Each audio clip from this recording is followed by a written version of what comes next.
বাচ্চাকে নিয়ে আমরা কত দূরে ছেড়ে দিয়ে আসছি, বলো কত দূরে ছেড়ে দিয়ে আসছি। মারা আমরা ভরসা করে এখানে থাকতে পারছি?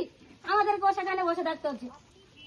সবাই বলছে অঙ্গনবাড়ি করে দিবে, রাস্তা করে দিবে। আমাদের রাস্তা তো দেখছো, অঙ্গনবাড়ি আছে, এইটুকু বাচ্চাকে নিয়ে এখন আমরা যাবো বাড়িতে কাজ ফেলে 10টার সময় নিয়ে আসবো, আমরা বাড়িতে কাজ করবো কখন? টিএমসি আগের বার বললো টিএমসি করে দিবে, হলো না। বিজেপি বললো করে দিবে, হলো না। আগের বার আমরা দিয়েছি, কেউ করে না। সরকার করবে কি বিজেপি মানে পার্সোনালি করবে? আমরা যাকে জিতালাম সে তো দেখে শুনে সরকারকে কাজ দিয়ে বলা। বিজেপি জিতেছিল?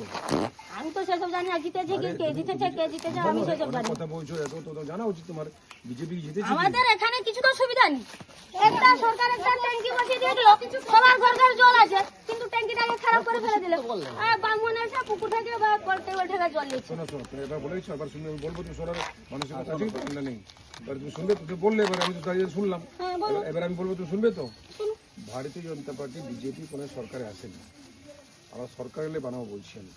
আর তুমি একবার তুমি যদি মনে করো যে আমি দিলে যে ভরসা থাকে দেবে, যদি মনে করো ভরসা নেই, তুমি তো গণতান্ত্রিক তোমার অধিকার আছে, তুমি যাকে খুশি ভোট দিতে পারো। তোমার যদি মনে করো যে ভারতীয় জনতা পার্টিকে দিলে এরকম কাজ হবে না, তো ভারতীয় জনতা দেবে না। আমি তো ভোট চাইতে আসি, আমি কাজ করবো বলছি তো।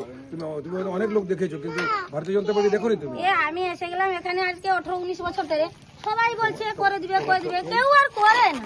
সেই জন্য তো এবারেও আমাদের প্রার্থী চেঞ্জ হয়েছে, এই জন্য তো প্রার্থী আমাদের চেঞ্জ হয়েছে। তাহলে ভোট দেবে না? আমি তো ভোট তো এই তো ক বছর ধরেই দিয়েছি। ভোট দেবে না তো? ভোট দেবে কি দেবে? ভোট তো দিব। কাকে দেবে? এতদিন দেখে হয়নি, এবার দেখি এবার ভোট দিব, দেখি।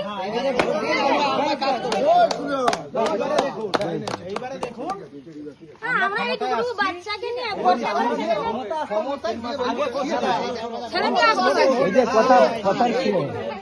তুমি ভোট দাও, আর যদি আমরা আছি 3 মাসের রাস্তা না হলে তখন বলবে আমাকে। কথা দিয়ে গেলেন স্যার।